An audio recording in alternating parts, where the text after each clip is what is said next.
Exercise 9.1 का 11 number का question है। A TV tower stands vertically on a bank of a canal from a point on the other bank directly opposite the tower. The angle of elevation of the top of the tower is 60 degree from the another point 20 metre away from this point on the line joining this point to the foot of the tower. The angle of elevation of the top of the tower is 30 degree. Find the height of the tower and the width of the canal. 11th number के question में हम लोगों को बताया गया है कि एक नहर के एक तट पर एक टीवी टावर ऊर्ध्वाधर खड़ा हुआ है। टावर के ठीक सामने दूसरे तट के एक अन्य बिंदु से टावर के शिखर का उन्नयन कोण 60 डिग्री है। इसी तट पर इसी बिंदु से 20 मीटर दूर और इस बिंदु को मीनार के पास से मिलाने वाली रेखा पर स्थित एक अन्य बिंदु से टावर के शिखर का उन्नयन कोण 30 डिग्री है। टावर की ऊंचाई और नहर की हमें चौड़ाई ज्ञात करना है। पढ़ने के बाद जो बातें हमें समझ में आई हैं, इसमें फिगर हम लोगों को दिया हुआ था जिसमें ए बी हमारा टीवी टावर है, ए बी टीवी टावर है और बी सी इसमें कैनल है। इससे इनको जो टीवी टावर का हमने हाइट को मान लिया एच है, जिसको भी हमने यहाँ से पर ए बी फिगर में आपको दिया हुआ है और फिगर में आपको इस तरह से क्लियर किया गया है कि ए बी आपका टीवी टावर है, बी सी कैनल है। इनको क्रम से हमने ए बी को हमने एच मान लिया और बी सी को एक्स मान लिया है।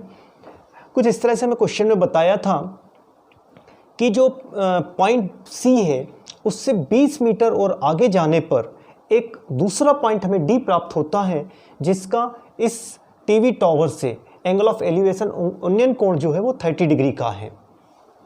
और सी पॉइंट से जो सी पॉइंट है उससे जो एंगल ऑफ एलिवेशन है उन्नयन कोण जो बन रहा है वो 60 डिग्री का बन रहा है। तो ये सारी बातें हम लोगों को बुक में क्वेश्चन में बताई गई हैं। तो हमने वो सारी बातों को हमने इसमें मेंशन किया। TV tower height A B जिसको हमने एच माना है, तो एच से जिसको हमें ज्ञात फाइंड करना है इसका वैल्यू एच का, ठीक। सेम ऐसे विड्थ ऑफ द कैनल, इस जो हमें नहर दी गई है उसका हमें चौड़ाई बताना है कि उसका विड्थ कितना है। तो उसको हमने रिप्रेजेंट किया है बी सी के द्वारा दर्शा रहे हैं और जिसको हमने एक्स माना है, जो हमें ज्ञात करना है। डी सी, इस डिस्टेंस को हम लोगों को दिया गया है कि सी पॉइंट से 20 मीटर और अधिक दूरी पर जाने पर डिस्टेंस तय करने के बाद जो ए पॉइंट को हम देखते हैं तो उस समय जो एंगल ऑफ एलिवेशन प्राप्त होता है, थीटा जो हमें प्राप्त होता है वो 30 डिग्री का होता है। तो थीटा उस कंडीशन में 30 डिग्री है और यहाँ जो बन रहा है वो हमारा 60 डिग्री है। तो ये सारी बातें हमें क्वेश्चन में दी गई हैं। अब इसको हम सॉल्व करते हैं। तो देखिएगा इसमें हमें क्या क्या बातें निकालना है। एक तो आपको ये h निकालना है और साथ में ये x निकालना है। तो सबसे पहले हम इस ट्रायंगल ABC को लेते हैं।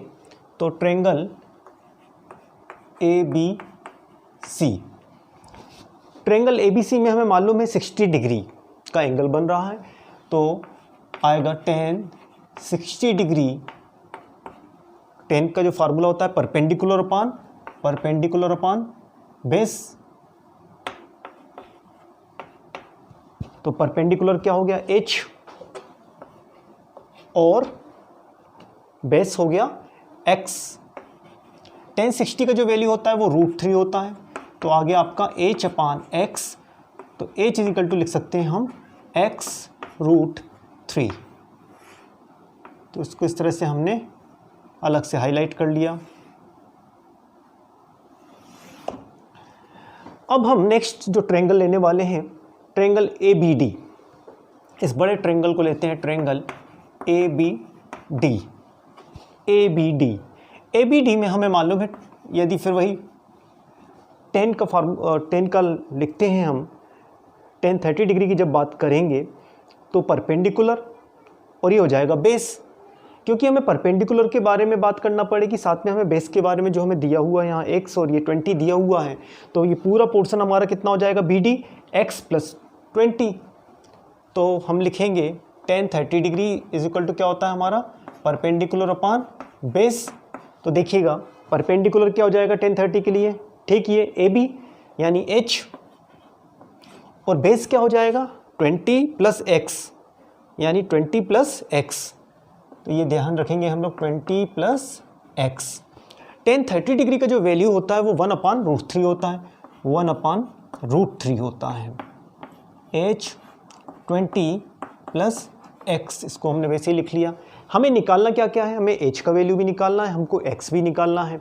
हम एक काम ये कर सकते हैं, यहाँ से h का जो वैल्यू है, ये h का वैल्यू यदि हम यहाँ पुट कर दें, रख देते हैं, तो देखिएगा क्या आएगा, और इसका क्रॉस मल्टीप्लिकेशन कर दिया तो देखिए 20 + x, इसका यहाँ √3 का यहाँ होगा, तो क्या आएगा, और h का वैल्यू हमने रख ही दिया x √3, इस h की जगह तो ये वैल्यू रख दिया हमने, और ये √3 का क्रॉस मल्टीप्लिकेशन हो गया, तो इस तरह से लिख सकते हैं इसको हम 20 + x = x √3 इंटू √3। अब आप लोग देखेंगे 20 + x, यदि इसका इंटू करेंगे तो क्या आ जाएगा 3x।